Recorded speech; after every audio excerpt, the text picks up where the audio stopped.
French Boss, le podcast des entrepreneurs voyageurs. Éric Gendry.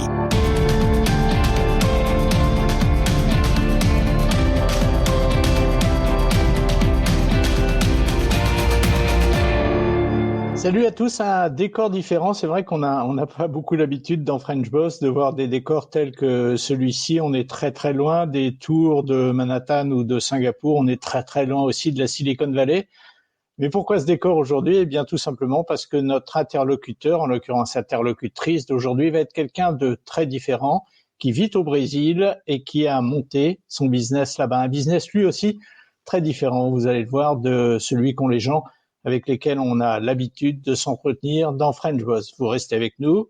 Dans quelques secondes, on part au bord de cette plage, au Brésil, et on discute là-bas avec Laurence Laplanche. À tout de suite.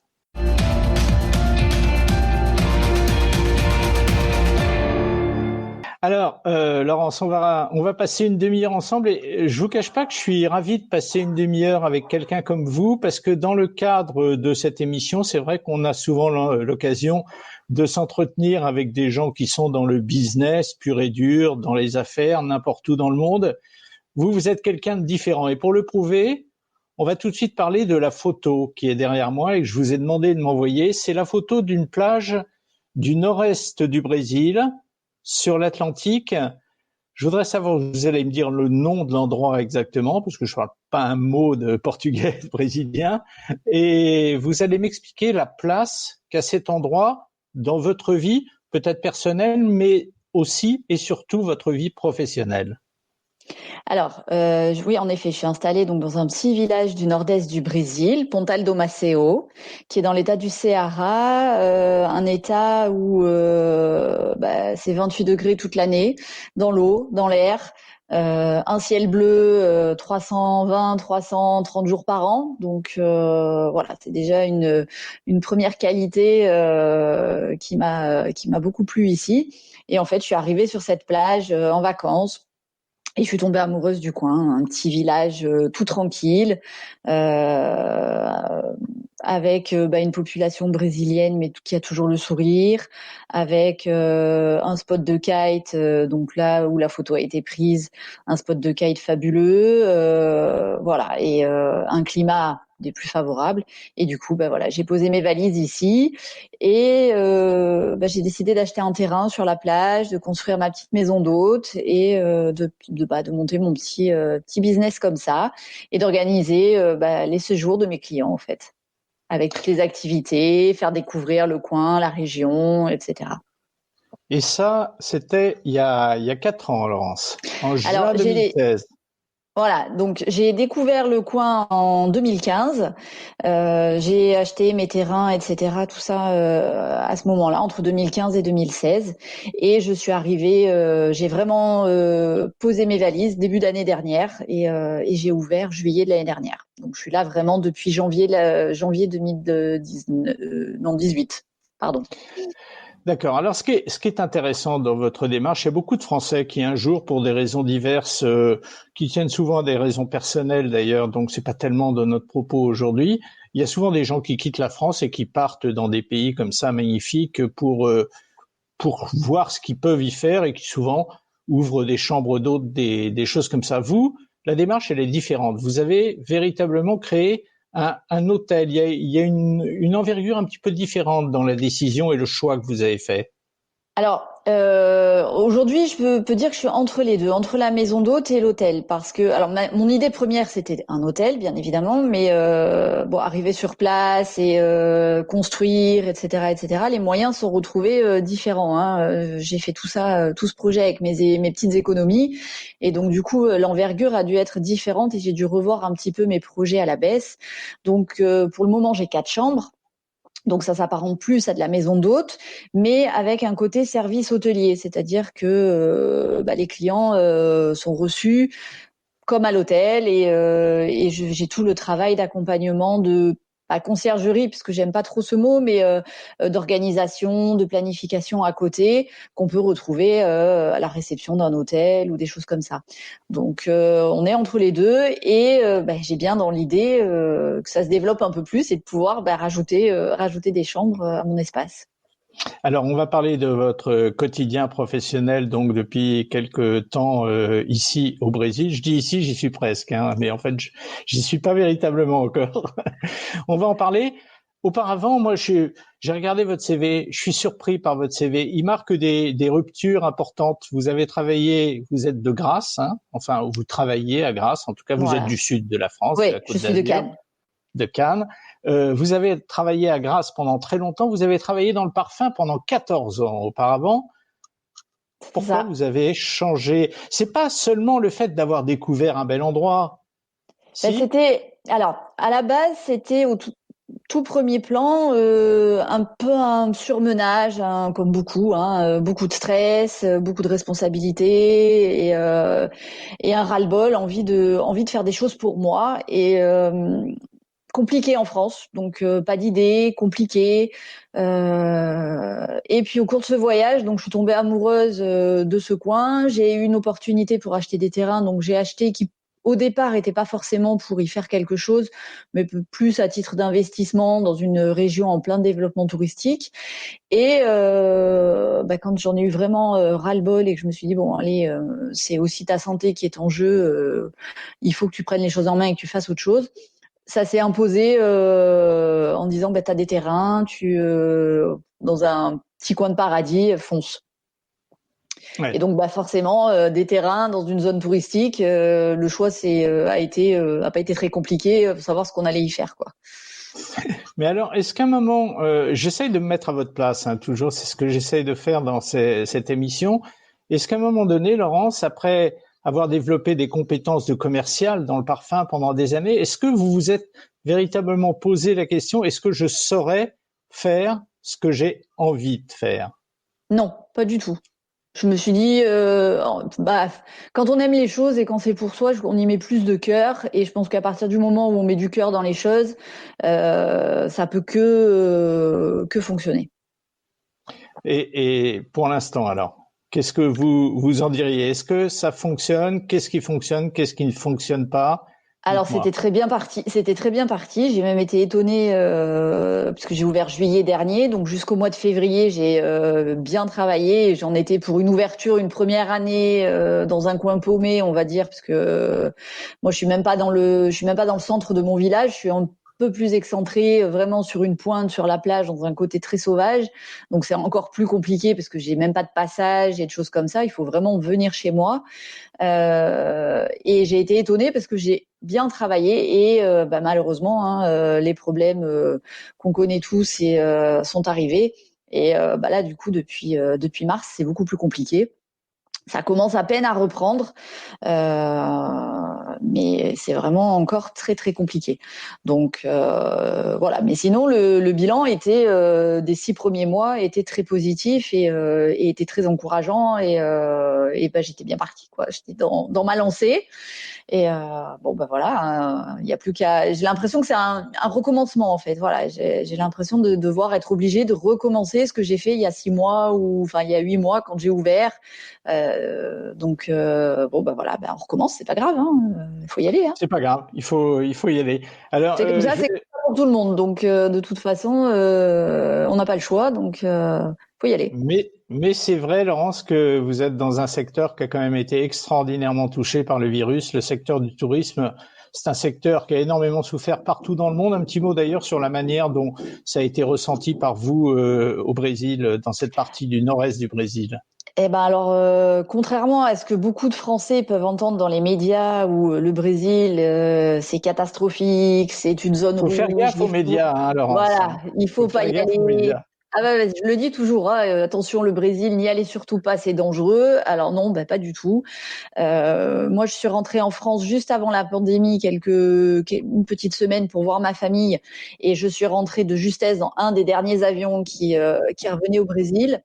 Et franchement, très franchement, je suis très contente d'avoir passé mon isolement et ma pandémie ici parce que du coup, on s'est isolé tout de suite.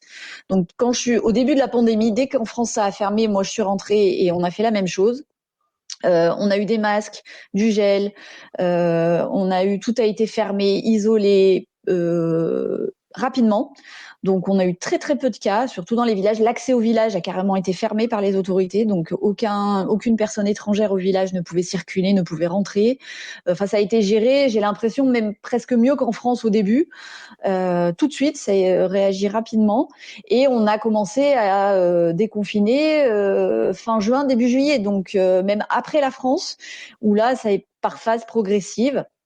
On a la chance ici d'avoir un climat très venteux, d'avoir des plages immenses à perte de vue où il y a personne, donc ça nous permettait quand même, malgré l'isolement, de pouvoir s'aérer, aller faire un petit tour sur la plage sans croiser personne, ou soit par des chevaux ou des vaches. Donc ça a été plutôt bien vécu, plutôt bien respecté. Malheureusement, les Brésiliens ont pas la chance qu'ont pu avoir les Français d'avoir des aides, d'avoir du chômage, d'avoir du télétravail, d'avoir des choses comme ça. Donc eux, il a fallu qu'ils travaillent. Donc tout le monde s'est organisé pour faire tous les restaurants, de la livraison, de la vente à emporter, même les magasins de bricolage ou de choses comme ça qui avaient besoin de travailler parce que sinon il n'y avait pas d'argent. Pareil, de la vente à emporter, enfin une solidarité qui s'est mise en place avec une association qui a livré des repas aux plus démunis. Enfin bon, ça a été franchement, je suis restée épatée et ça a été très bien géré, je trouve.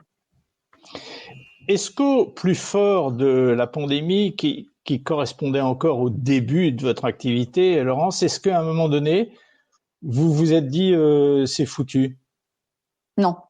Pour l'instant, et encore aujourd'hui, je reste optimiste en me disant ça va repartir, ça peut que repartir. Il y a bien un moment où ça va s'arrêter, il y a bien un moment où on va trouver des solutions, et puis sinon il va falloir apprendre à vivre avec, comme la grippe, comme un tas d'autres maladies qui aujourd'hui font aussi des morts parce que faut quand même la grippe tue tous les ans, et c'est pas pour ça qu'on ferme un pays, qu'on ferme des frontières. Alors certes, je conçois, c'est plus dangereux que la grippe, ça circule plus vite, mais j'ai toujours été persuadée qu'on y a un moment donné, on allait repartir et qu'il fallait s'accrocher, quoi. Alors, on va revenir quelques années en arrière, si vous le voulez bien, Laurence, sur le moment où vous avez décidé d'ouvrir donc ce que vous espérez devenir un véritable hôtel dans les années qui viennent. C'était quelque chose de nouveau pour vous, d'abord parce que c'était un métier complètement nouveau, mais parce que du coup, vous deveniez patronne, alors que auparavant, vous aviez toujours été salarié, du moins vous m'arrêtez si je me trompe, vous aviez toujours été salarié dans les boîtes où vous étiez. Est-ce que ce cap-là, doublé du fait que vous changiez de métier également, ça n'a pas été un cap difficile à franchir? Alors non, parce que je m'y suis préparée, parce que c'est quelque chose que je voulais, donc déjà c'est plus facile. Le métier de l'hôtellerie m'était pas complètement inconnu puisque plus jeune, j'avais été réceptionniste, donc c'était quelque chose que je connaissais. Commercial dans mon travail dans les parfums. Quand on est commercial, vendre du parfum ou vendre des nuits d'hôtel, quelque part, c'est différent, mais c'est pareil. L'approche est la même, c'est toujours de la vente. Donc ça me faisait pas peur et c'était quelque chose, être ma propre patronne, c'était quelque chose que je voulais depuis longtemps. J'avais déjà beaucoup de responsabilités dans mon ancien travail. Donc pour moi, j'avais l'impression que ça me changerait pas grand-chose et au final, au jour d'aujourd'hui, ça me change pas grand-chose parce que ma structure étant petite, pour l'instant, j'ai pas d'employé, donc je suis ma seule employée, on va dire.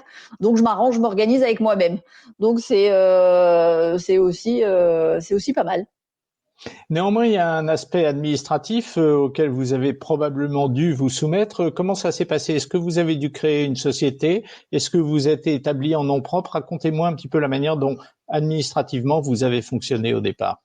Alors, pour obtenir mon visa, puisque j'ai eu besoin d'un visa pour pouvoir vivre au Brésil, j'ai en effet créé une société d'investissement, qui m'a permis d'acheter mes terrains et d'ouvrir ma maison d'hôte.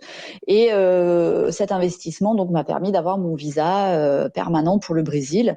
Donc oui, en effet. Et pour tout ça, je me suis fait aider par une agence parce que je n'y comprenais rien, je parlais pas la langue. Enfin bon, là c'était voilà. Donc là, je me suis fait aider par une agence qui a mis en place tout ça, cette société, le visa, les achats, etc. Et une fois que j'ai eu mon visa et que je me suis retrouvée sur place, là, tout est passé. J'ai plus besoin de l'agence, j'ai besoin d'un comptable comme partout en France pour une société. Mais on a fait une société très simple.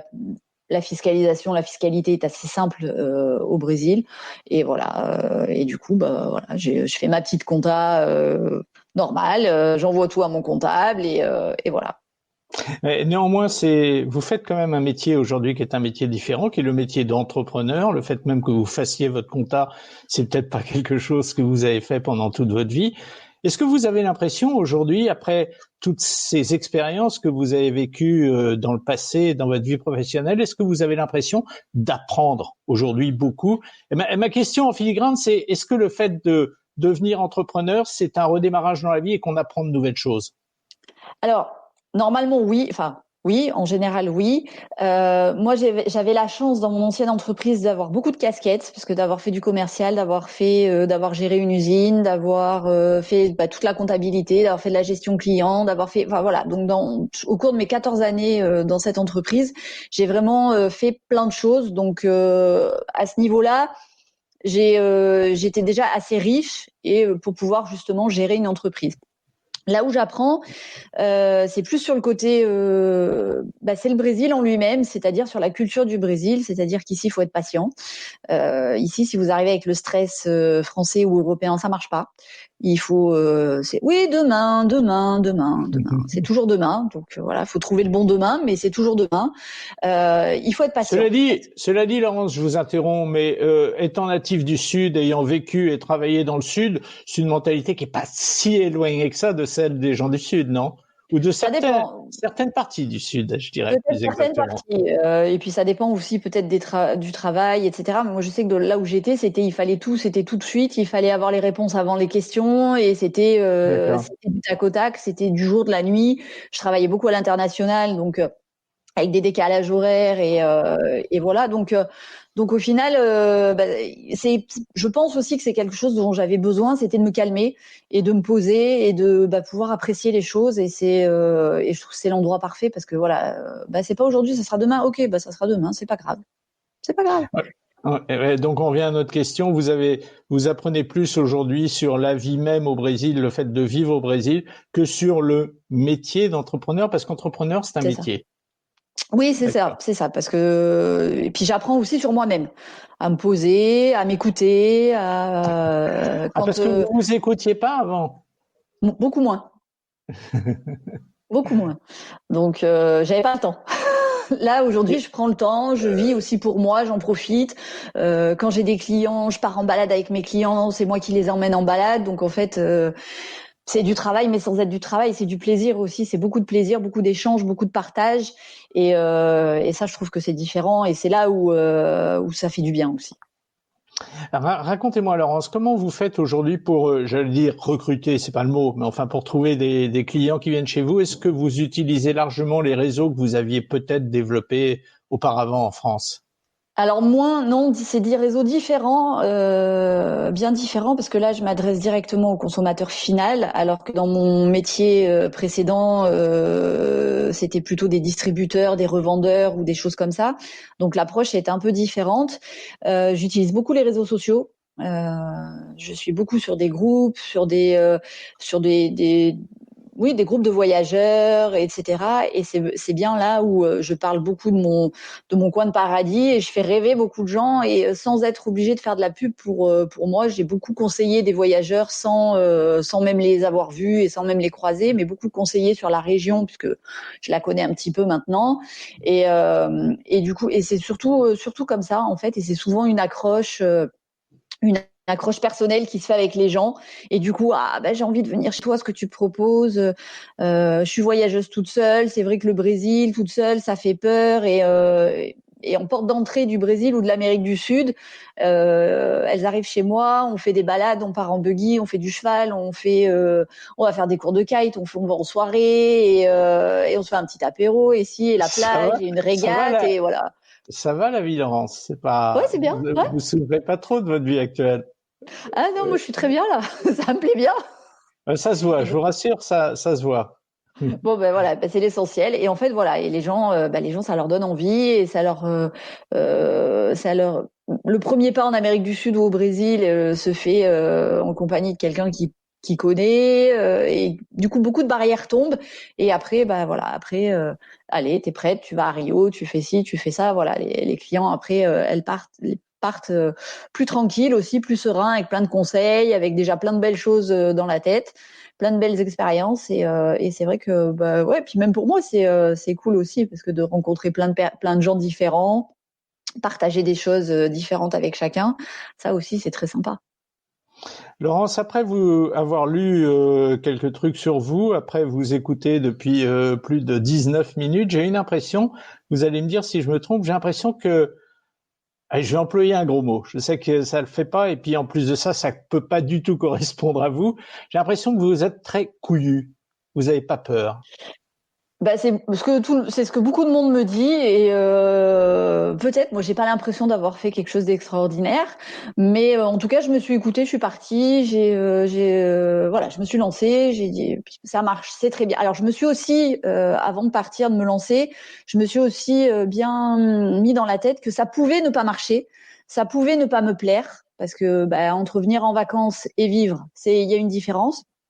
Donc que tout ça pouvait arriver, et que si ça ne marchait pas, il fallait que je rentre, et que je reparte sur une vie plus conventionnelle, ou retrouver un travail, voilà. Mais je m'étais préparée aussi à cette éventualité, de façon à pas me retrouver démunie ou en déprime totale parce que ça ne marche pas, ou parce que ça ne me plaît pas, ou voilà.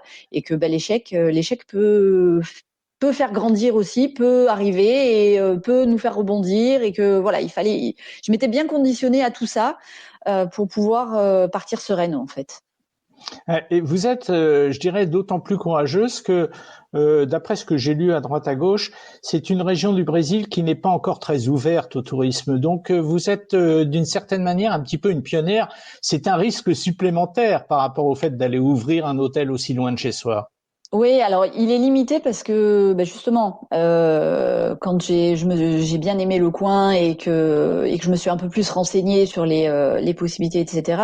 C'est un spot de kite avec du vent presque 6 mois constant dans l'année, donc il y a du potentiel, et un gros tourisme justement autour de ce kite qui se développe de plus en plus dans la région. Il y a déjà pas mal de Français établis dans mon village, chose que je ne savais pas quand je m'y suis installée, au moment où j'ai acheté mes terrains. Mais il y a déjà d'autres Français, donc ça facilite aussi beaucoup, et ça a permis vite et rapidement de se recréer un petit cercle aussi d'amis, et de pouvoir faire plein de choses. Et justement pendant cette pandémie, de se retrouver seul à l'autre bout du monde, mais finalement pas complètement seul, parce qu'on était plusieurs dans la même situation. Donc ça a resserré des liens, ça en a créé d'autres avec d'autres personnes, et du coup ça a permis, on est tous là, on se soutient, on se supporte, on s'aide, quand il y en a un qui flanche, on est un peu là, quand il y en a un qui a besoin d'aide pour quelque chose, on est là aussi, quand il y en a un ou une qui a des idées, allez, voilà, on est tous là. Et finalement c'est alors au début me dire oh là là, je me retrouve dans un village où il y a des Français, c'était pas le but, mais finalement aujourd'hui, après tout ce qui s'est passé, j'en suis d'autant plus ravie, et ça aide beaucoup. Mais pourquoi vous dites que c'était pas le but d'être dans un village où il y avait des Français? Vous étiez brouillé avec les Français Non, au sens large?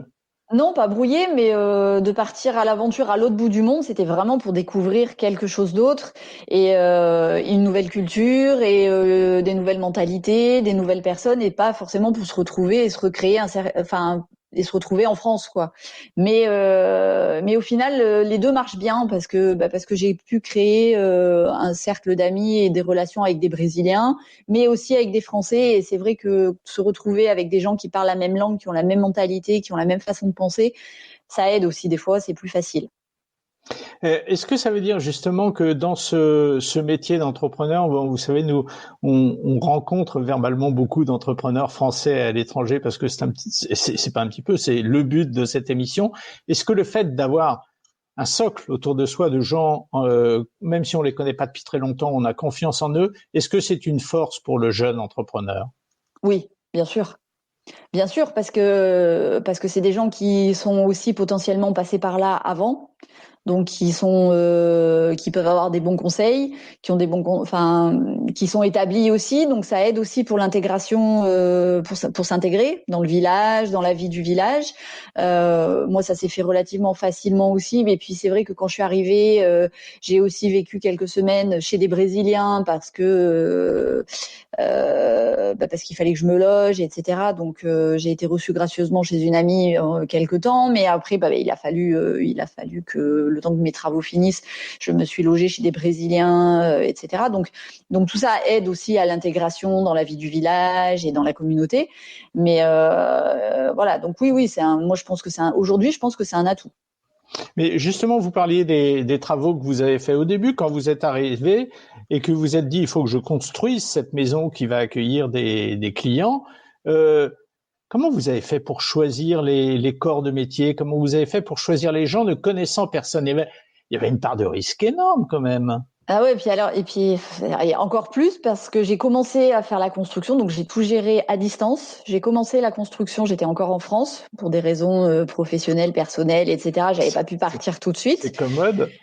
Voilà, c'est très très compliqué. Donc l'agence, toujours la même agence qui m'a aidé sur le côté fiscalité, etc., a aussi servi d'intermédiaire et m'a aidé de ce côté-là.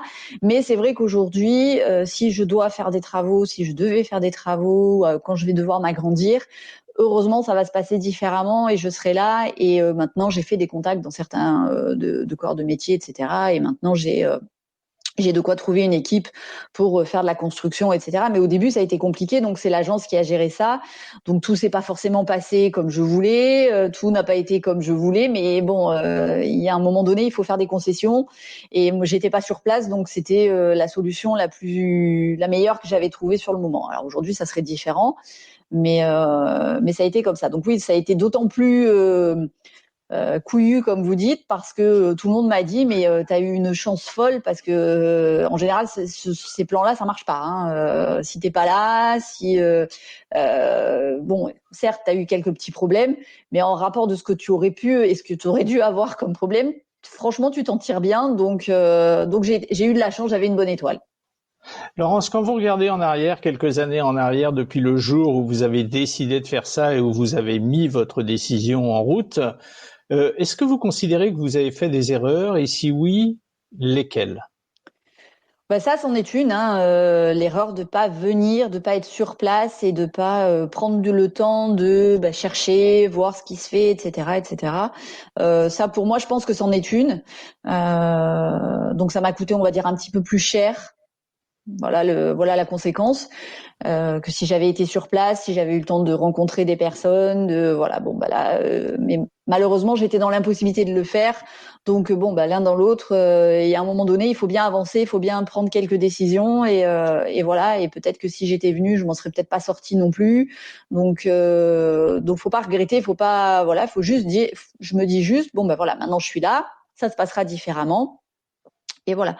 Donc non. Et puis comme je dis, moi je suis d'une nature assez positive et optimiste et que chaque échec ou chaque erreur sert à avancer et à pas justement à pas les refaire et à pas voir les choses différemment. Donc voilà. Donc non, à part être sur place un peu plus tôt que ce que je l'ai été, je pense que c'est la seule chose que je pourrais éventuellement regretter aujourd'hui. Financièrement, Laurence, comment vous en sortez aujourd'hui? Parce que c'est une question que beaucoup de gens se posent. Parce que c'est vrai que votre aventure, elle est tentante pour beaucoup de gens, mais avec cette question au bout de la route, comment je vais faire financièrement? Comment vous en sortez quelques années après la création de votre hôtel? Jusqu'en février, ça allait très bien, parce que comme j'avais très bien travaillé, ça allait très bien. Mais ce que j'ai pu mettre de côté, évidemment, m'a servi à vivre tous ces mois sans clients. Voilà, donc là, il faut que ça redémarre, hein, parce que sinon, j'avoue que ça va être un petit peu plus compliqué. Mais sinon, voilà, moi, j'ai eu la chance de pouvoir réaliser ce projet avec mes économies. Donc de pas avoir de crédit, de pas avoir de choses comme ça. Donc ça, Ça change tout. Ça change tout. Voilà, c'est ça. Ça change tout. J'ai mon bien aujourd'hui, donc ici la vie coûte pas très cher. Si vous vivez à la brésilienne, ça coûte pas très cher. Niveau nourriture, niveau vie locale, etc. Donc ça permet, voilà, ça. Mais maintenant, il faut que ça reprenne. Qu'est-ce que le fait d'être entrepreneur pour quelqu'un qui a été salarié toute sa vie change dans le regard des gens? Est-ce que vous avez l'impression que les gens se comportent avec vous de la même manière maintenant que vous êtes entrepreneur qu'ils ne se comportaient avec vous quand vous étiez salarié de boîte? Non, parce que ces gens-là, ce sont ma famille, ce sont mes amis proches, donc à part être content et être derrière moi, j'ai eu la chance quand j'ai dit que je voulais faire ça et que je voulais partir d'avoir, pour ainsi dire, tout le monde derrière moi en me disant mais t'as raison, c'est top ce que tu fais, vas-y, de toute façon on sait que t'en es capable, vas-y. Donc j'ai pas eu de frein à ce niveau-là et donc du coup non, je pense à peut-être un peu plus de fierté de la part de certains parce que j'ai monté mon projet, parce que je suis toute seule, parce que voilà. Parce que je suis encore là et malgré tout ce qui a pu se passer, j'ai toujours la pêche, le sourire et l'envie de continuer. Mais non, sinon non. Après ici, je me suis fait une nouvelle communauté, mais qui elle m'a vu arriver en tant qu'entrepreneur et m'a pas connu salarié. Donc non, pas spécialement beaucoup de différence, à part peut-être oui un peu plus de fierté de la part de certains. Et on revient, Laurence, pour terminer donc à cette question que je vous posais sur laquelle j'ai un petit peu dérivé moi-même. Quel conseil vous donneriez à un jeune qui serait tenté par une aventure professionnelle telle que la vôtre? De le faire. De se donner les moyens de le faire. Alors c'est sûr qu'après, il y a des conditions qui font on peut avoir l'envie, mais on peut ne pas avoir les moyens de le faire. Il y en a qui ont les moyens, mais qui n'ont pas l'idée ou pas l'envie. Voilà, mais je pense qu'il faut, si on a une envie, c'est toujours une expérience qui est bonne à prendre. Ça marche ou ça ne marche pas, mais on rebondit. La vie, elle est faite de plein d'expériences, de plein de choses. Et je pense que si c'est quelque chose qu'on a au fond et qu'on a vraiment envie de faire, faut le faire. Voilà la leçon qui nous est administrée aujourd'hui par Laurence Laplanche, invitée de French Boss. Merci d'avoir été avec nous pendant cette demi-heure, Laurence. C'était sympa et merci, Eric. Vous êtes quelqu'un de volontaire, en tout cas. C'est ce qu'on peut dire au terme de cette conversation. Mais j'espère, et puis j'espère que ça donnera envie à certains de venir découvrir ce petit coin de paradis du nord-est du Brésil où il fait beau et chaud toute l'année. Eh ben, en tout cas, moi, je vous souhaite une bonne chance et une bonne continuation pour la suite, Laurence. Merci beaucoup d'avoir été avec nous.